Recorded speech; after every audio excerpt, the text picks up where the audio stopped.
Good morning students. मैं Vinay Khandelwal, assistant professor sociology, government PG college Deoli के official YouTube channel CC Raj GC Deoli class में आप सभी लोगों का पुनः स्वागत करता हूं। आज का जो हमारा टॉपिक है उसका संबंध बीए पार्ट फर्स्ट के पेपर फर्स्ट से है और आज हम हमारे पिछला जो लेक्चर था उसी को ही आगे कंटिन्यू करेंगे। पिछले लेक्चर में हमने समाजीकरण का अर्थ, परिभाषा, समाजीकरण की एजेंसियाँ, समाजीकरण के उद्देश्यों को भली भांति समझा था। उम्मीद करता हूँ आपने असाइनमेंट भी किए होंगे और रिवीजन भी किया होगा जो मैंने आपको व्हाट्सएप ग्रुप में भेजे थे। आज हम जो चर्चा करेंगे वह समाजीकरण के सिद्धांतों पे करेंगे कि किन किन विचारकों ने सोशलाइजेशन से रिलेटेड इम्पॉर्टेंट थ्योरीज दी है और जो एग्जाम की दृष्टि से भी आपके लिए बहुत कारगर साबित होंगी। तो शुरुआत करते हैं हम फ्रायड की थ्योरी से। फ्रायड नामक एक मनोवैज्ञानिक थे जिन्होंने समाजीकरण के सिद्धांत को मानसिक क्रियाओं के आधार पर समझाया। वे यह मानते थे कि जो मानव का समस्त व्यवहार है, जिसे हम अंग्रेजी में लिबिडो मान सकते हैं, वो काम प्रवृत्तियों से तय होता है। और फ्रायड ने इसी प्रकार स्वयं अर्थात सेल्फ को 3 भागों में बांटा, इड, ईगो और सुपर ईगो। तो आपको ध्यान रखना है कि यदि एग्जाम में आपसे बिल्कुल सरल रूप में पूछें कि इड, ईगो और सुपर ईगो की थ्योरी किसने दी, तो आपका उत्तर होना चाहिए फ्रायड।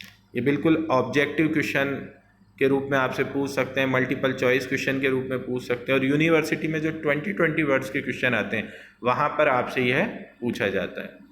अब हम इसको समझेंगे कि आखिरकार इड, ईगो और सुपर ईगो क्या है। सर्वप्रथम हम इसको जानेंगे, इसको डिफाइन करेंगे कि इड क्या है, ईगो क्या है, सुपर ईगो क्या है। उसके बाद उसको एग्जाम्पल से हम समझने का प्रयास करेंगे। तो सर्वप्रथम हम चर्चा करते हैं इड, जिसे हम हिंदी में इदम कहते हैं। तो यह मानव की मूल प्रवृत्ति, प्रेरणाएं हैं, उसकी असामाजिकृत इच्छा एवं स्वार्थों का योग होता है। अर्थात मानव की जो मूल प्रवृत्ति, प्रेरणा होती है वह इड के रूप में होती है और ऐसी इच्छाएं जो सोशलाइजेशन नहीं है जिनका, वह इच्छा है अर्थात असामाजिकृत इच्छा है और जो हमारे स्वार्थ है। अब प्रश्न ये उठता है कि इड के सामने नैतिक अनैतिक, अच्छे बुरे का कोई प्रश्न नहीं है। वह पशु प्रवृत्ति के निकट है और बस कैसे भी अपनी इच्छा चाहता है। इच्छा अर्थात अपनी संतुष्टि चाहता है इच्छा के तहत। अब इसके अंतर्गत हम देखेंगे कि व्यक्ति के सामने कोई भी नैतिक अनैतिक प्रश्न नहीं होता। उसके सामने जो इच्छा हुई उसकी, वह उसको करनी है, चाहे वो समाजीकृत हो या ना हो। तो ये मानव की एक तरीके से मूल प्रवृत्ति हो गई जो पशु प्रवृत्ति की भांति है और समाज इस प्रकार के व्यवहार को सामान्यतया स्वीकार नहीं करता है। दूसरी जो फ्रायड की थ्योरी है उसका जो दूसरा पॉइंट है वह है ईगो। ईगो, जिसे हम हिंदी में अहम कहते हैं, तो यह स्वयं का चेतन और तार्किक पक्ष है जो व्यक्ति को सामाजिक परिस्थितियों के अनुकूल व्यवहार करने पर निर्देश देता है। यह भी इड के समान प्रेम, घृणा आदि चीज़ों को अधिक महत्व नहीं देता नैतिक अनैतिक को, पर किंतु यह इड की तुलना में अधिक व्यावहारिक है। और वर्तमान समय में हम देखें तो हमारे जीवन का जो अधिकांश कार्य है वह हम ईगो के आधार पर ही करते हैं। जो फ्रायड के ईगो के आधार पर, हमारे अधिकांश व्यवहार ईगो के आधार पर ही केंद्रित होते हैं। और जो तीसरी इसकी थ्योरी का पॉइंट है सुपर ईगो। इड की चर्चा हम कर चुके हैं, ईगो की चर्चा हम कर चुके हैं और सुपर ईगो, ये दोनों की तुलना में अधिक आदर्शवादी स्थिति है जो कई बार स्वप्न लोक की भांति दिखती है और कलयुग में संभव नहीं लगती। यह सामाजिक मूल्य और आदर्शों का वह संयोग है जिसे व्यक्ति ने आत्मसात कर लिया है और फिर उसकी अंतरात्मा का निर्माण हो रहा है। तो इसके अंदर निश्चित रूप से नैतिक अनैतिक का प्रश्न उठाया जाता है। इसमें नैतिकता और संस्कारीपन का ज़्यादा योग दिखाई देता है इड और ईगो की तुलना में। तो इसे हम एक आदर्शवादी स्थिति मान सकते हैं व्यवहार की। अब हम इस इड, ईगो और सुपर ईगो की थ्योरी को एक एग्जाम्पल से समझने का प्रयास करेंगे। मान लीजिए आप कि एक व्यक्ति बहुत भूखा है, उसे भूख लग रही है बहुत ज़्यादा और उसे अचानक मिठाई खाने की इच्छा हुई। तो अब मैं आपको इस मिठाई के उदाहरण से बताऊंगा कि इड व्यक्ति कैसा प्रभाव करेगा, ईगो वाला कैसा व्यवहार करेगा और सुपर ईगो वाला कैसा व्यवहार करेगा। तो व्यक्ति का इड उसे कहेगा कि वह किसी भी प्रकार से मिठाई खा सकता है, वह नैतिक अनैतिक की चिंता ना करे, वह चाहे तो चोरी से करे, किसी को मारकर, किसी को नुकसान पहुंचाकर मिठाई खाए, बिना पैसे दिए मिठाई खाए, पर उसका उद्देश्य केवल भूख शांत करना है। तो आप समझे कि ये एक तरीके से पाशविक प्रवृत्ति हो गई, जिस प्रकार पशु व्यवहार करते हैं वह इड की भांति हो गया। इसमें किसी भी प्रकार की कोई चिंता नहीं है। यदि भूख लगी तो आपको कैसे भी, यदि मिठाई खानी है तो आप कैसे भी खाइए, आप किसी प्रकार की नैतिकता की चिंता ना करें। अहम कहेगा यदि मिठाई खानी है आपको और भूख शांत करनी है तो मेहनत करो, पैसा कमाओ, लेकिन वो साथ में यह भी कहेगा कि परिस्थिति अनुकूल है, यदि आपके सामने अनुकूल है तो चोरी कर लो, चुपके से उठाकर खा लो। जैसे आप मान लीजिए कोई व्यक्ति बस में सफ़र करता है तो इड तो कहेगा बस सफ़र करना है, आपको टिकट देना ही नहीं है, टिकट लेना ही नहीं है आपको, तो अब चाहे आपको कंडक्टर के साथ मारपीट करनी पड़े, ठीक है। ईगो ये कहेगा कि भाई कंडक्टर यदि आपसे टिकट ले रहा है तो दे दीजिए, और मान लो यदि वो किसी कारणवश भूल गया तो ठीक है, वो उसकी किस्मत, तो आप उससे बच सकते हैं, ये आपका ईगो के तहत कहेगा। तो ये ईगो थोड़ा सा व्यवहारिक है, पूरी तरीके से पाशविक प्रवृत्ति के निकट नहीं है, पूरी तरीके से अनैतिक नहीं है, पर जैसा व्यवहार में जो कोई क्रिया होती है उसके अनुकूल है। किंतु सुपर ईगो ये कहेगा कि चोरी करना पाप है, वह अनैतिक है और सामाजिक मूल्यों के विपरीत है। तो यदि तुम्हें मिठाई खानी है तो पूर्णतया नैतिकता और आदर्शों का पालन करके ही आप खा सकते हैं। तो मैं उम्मीद करता हूं इस मिठाई वाले उदाहरण से आपको यह कॉन्सेप्ट इड, ईगो और सुपर ईगो का समझ आया होगा। फ्रायड का मत है कि इड और परा अहम में सदैव संघर्ष पाया जाता है, क्योंकि समाज यौन इच्छाओं और आक्रामक भावना पर प्रतिबंध लगाता है। इसीलिए इड और सुपर ईगो के मध्य हमेशा संघर्ष पाया जाता है, क्योंकि इड तो चाहता है कि कुछ भी करना और सुपर ईगो से हमेशा इड को रोकेगा। सामान्यतया चूंकि सुपर ईगो एक नैतिक और सांस्कारिक चीज है, तो सामान्यतः इड इस संघर्ष में हार जाता है और कभी कभी सुपर ईगो की अवहेलना कर देता है। हमेशा तो ऐसा नहीं होता था व्यक्ति की सुपर ईगो के आधार पर व्यवहार करे, क्योंकि अब ये कलयुग है, सत्य, त्रेता और द्वापर युग तो है नहीं, वहाँ तो सुपर ईगो की स्थिति बहुत अधिक दिखाई देती थी। और व्यक्ति जब परा अहम की अवहेलना कर देता है तो व्यक्ति समाज विरोधी कार्य कर बैठता है। फ्रायड के अनुसार इड और अहम, परा अहम के संघर्ष की प्रक्रिया से ही व्यक्ति का समाजीकरण होता है। अर्थात जो इड और सुपर ईगो के मध्य जो संघर्ष होता है उससे ही समाजीकरण व्यक्ति का होता है। और व्यक्ति का जो अधिकांश व्यवहार होता है, जैसा मैंने आपको पूर्व में भी कहा, चूंकि इनमें से ईगो सबसे अधिक व्यावहारिक है, हालांकि होना सुपर ईगो चाहिए, तो ईगो के आधार पर संचालित होता है। अब हम दूसरी थ्योरी पढ़ेंगे समाजीकरण की, वह भी बहुत इंपॉर्टेंट है, मीड का सिद्धांत। मीड ने समाजीकरण संबंधी जो अपने विचार थे वो उनकी एक किताब थी माइंड, सेल्फ एंड सोसाइटी, उसमें दिया। तो देखिए, सबसे पहले मैं आपको कहना चाहूँगा, एग्जाम की दृष्टि से यह एग्जाम कई बार यूनिवर्सिटी परीक्षाओं में आ चुका है, इवन प्रतियोगी परीक्षाओं में भी आ चुका है कि माइंड, सेल्फ एंड सोसाइटी पुस्तक किसकी है। तो आपको लिखना है मीड की। अब इसी में ये क्वेश्चन और भी बनता है, यदि हम सेल्फ को हटा दें तो एक किताब है mind and society, mind and society, ये किताब विल्फ्रेड पेरेटो की। तो आपको दोनों याद रखनी, कई बार बच्चे एग्जाम में कंफ्यूज हो जाते हैं, तो mind and self and society को माइंड एंड सोसाइटी समझ लेते हैं। दोनों ही इंपॉर्टेंट ऑथर हैं, दोनों ही इंपॉर्टेंट किताबें हैं समाजशास्त्र में। तो माइंड, सेल्फ एंड सोसाइटी पुस्तक के लेखक हैं मीड, और माइंड एंड सोसाइटी पुस्तक के लेखक हैं विल्फ्रेड पेरेटो।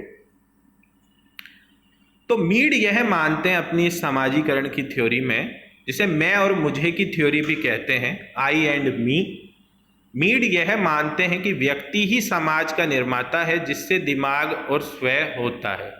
स्वयं मौलिक रूप से एक सामाजिक संरचना है और सामाजिक अनुभवों के कारण ही पैदा होता है। अर्थात व्यक्ति ही समाज का निर्माता है, व्यक्ति ही समाज को निर्मित करता है और स्वयं मौलिक रूप से एक सामाजिक संरचना है जो सामाजिक अनुभवों के कारण पैदा होता है।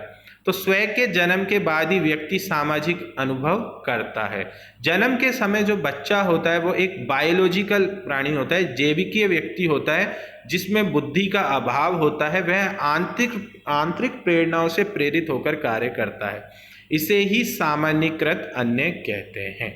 अर्थात बच्चा जो शुरुआती समय में होता है, जब शिशु के रूप में होता है, तो एक तरीके से बायोलॉजिकल होता है, उसमें बुद्धि का प्रभाव उतना अभाव होता है, उसका बुद्धि इतनी अधिक नहीं होती है। तो वह आंतरिक प्रेरणाएं जो उसकी इंटरनल मोटिवेशन होते हैं उससे प्रेरित होकर कार्य करता है, जिसे ही वह हम सामान्यीकृत अन्य जनरलाइज अदर कहते हैं। आपसे एग्जाम में यह भी पूछा जा सकता है अलग से कि जनरलाइज अदर क्या है या यह किसने दिया। तो किसी व्यक्ति के स्वयं के बारे में वह धारणा जो दूसरे लोग उसके बारे में रखते हैं, अन्य शब्दों में दूसरे व्यक्ति जो उसके बारे में निर्णय लेते हैं और उससे जो अपेक्षाएं करते हैं और वह उसका आंतरीकरण करता है, तो उसे ही सामान्यीकृत अन्य कहते हैं। कहने का मतलब किसी व्यक्ति को बारे में जो स्वयं है उसके बारे में जो दूसरे लोग उसकी जो धारणा करते हैं और वह उसे अपने में आंतरीकृत करे, तो उसे क्या कहेंगे? Generalize other. क्योंकि दूसरे जो उससे जो भाव रखते हैं या दूसरे जो उससे अपेक्षा रखते हैं, उसके बारे में विचारधारा रखते हैं, व्यक्ति जो अपने बारे में सोचने लगे, उसे ही जनरलाइज अदर कहते हैं। व्यक्ति में आत्म चेतना का विकास किस प्रकार होता है, इसे स्पष्ट करने के लिए इन्होंने मीड ने आई और मी का प्रयोग किया। इस सिद्धांत को इसीलिए मैं और मुझे की थ्योरी भी कहते हैं। मैं और मुझे की थ्योरी। अब यहाँ पे मैं का अर्थ है व्यक्ति द्वारा दूसरे के प्रति किए जाने वाले व्यवहार से है। व्यक्ति द्वारा दूसरे के प्रति किए जाने वाले व्यवहार से, तथा मुझे का अर्थ व्यक्ति द्वारा किए गए व्यवहार पर दूसरों की प्रतिक्रिया जिसे व्यक्ति आंतरिकृत करता है और उससे ही व्यक्ति के स्वयं का विकास होता है। तो मैं का अर्थ तो दूसरे के प्रति की जाने वाली क्रिया और दूसरे के प्रति की जाने वाली क्रिया की प्रतिक्रिया के फलस्वरूप जो व्यक्ति दूसरों की धारणा के आधार पर स्वयं को समझता है और उस भावना को आंतरिकृत करता है, उससे ही मुझे कहते हैं। और इस मैं और मुझे की अंत्यक्रिया से ही स्वयं का विकास होता है। इस प्रकार मीड की यह थ्योरी मैं और मुझे की थ्योरी कहलाती है। तो आपको समझ, यहाँ 3 शब्दों को मैं आपको समझा चुका हूँ। आई क्या होता है, मी क्या होता है और जनरलाइज अदर क्या होता है। उम्मीद करता हूँ आपको समझ आया होगा। अब मीड से ही कुछ मिलती जुलती थ्योरी है चार्ल्स कुले की। इन्होंने प्राइमरी ग्रुप की थ्योरीज भी दी और ये हम आगे वाले चैप्टर में करेंगे। अभी हम समाजीकरण से रिलेटेड इनको समझने की कोशिश करेंगे। यह अमेरिकन समाजशास्त्री थे। अमेरिकन समाजशास्त्री कुले ने अपनी पुस्तक, यह पुस्तक भी एग्जाम की दृष्टि से बहुत अधिक उपयोगी है, आपसे पूछ सकते हैं, human nature and social order पुस्तक के लेखक कौन है? तो आपका उत्तर होना चाहिए चार्ल्स कुले। तो चार्ल्स कुले ने अपनी पुस्तक human nature and social order में अपने समाजीकरण के सिद्धांत को प्रस्तुत किया और उनके इस सिद्धांत को आत्मदर्पण का सिद्धांत भी कहते हैं। लुकिंग ग्लास सेल्फ थ्योरी, आत्मदर्पण का दर्शन सिद्धांत या अंग्रेजी में looking glass self theory very very important है एग्जाम की दृष्टि से। आपसे अनेकों बार पूछा जा चुका है कि लुकिंग ग्लास सेल्फ थ्योरी किसने दी? तो आपका उत्तर होना चाहिए चार्ल्स कुले। ये कुले का सिद्धांत कुछ हद तक मीड की थ्योरी से मिलता जुलता है। कुले ने अपने सिद्धांत का प्रतिपादन वही व्यक्ति और समाज के मध्य संबंधों को स्पष्ट करने के संदर्भ में किया। उनका मत था कि समाज के संपर्क में आने से ही, जैसे मीड ने कहा, व्यक्ति के आत्म का विकास होता है। जैसे मीड ने भी कहा कि मैं और मुझे की क्रिया से ही व्यक्ति के अंदर स्वयं का विकास होता है, और समाज व्यक्ति के लिए दर्पण का कार्य करता है, इसीलिए इसे आत्म दर्पण का भी सिद्धांत कहा गया है। कुले ने आत्म दर्पण का जो सिद्धांत है या दर्शन की प्रक्रिया है, उसमें 3 चरणों का उल्लेख किया। उसमें 3 स्टेजेस उन्होंने बताई है। पहली स्टेज में व्यक्ति यह सोचता है कि दूसरे उसके बारे में क्या सोचते हैं, अर्थात व्यक्ति ये सोच रहा है कि जो दूसरे लोग हैं वो उसके बारे में क्या नजरिया रखते हैं या क्या विचारधारा रखते हैं। दूसरी स्टेज में दूसरों के निर्णय के आधार पर वह स्वयं अपने बारे में क्या सोचता है, अर्थात पहली स्टेज में तो व्यक्ति यह सोचता है कि दूसरे उसके बारे में क्या सोच रहे हैं, और दूसरी स्टेज में दूसरे क्या सोच रहे हैं उसके आधार पर वह स्वयं अपने बारे में क्या सोचता है, बिल्कुल मीड की थ्योरी की तरह है।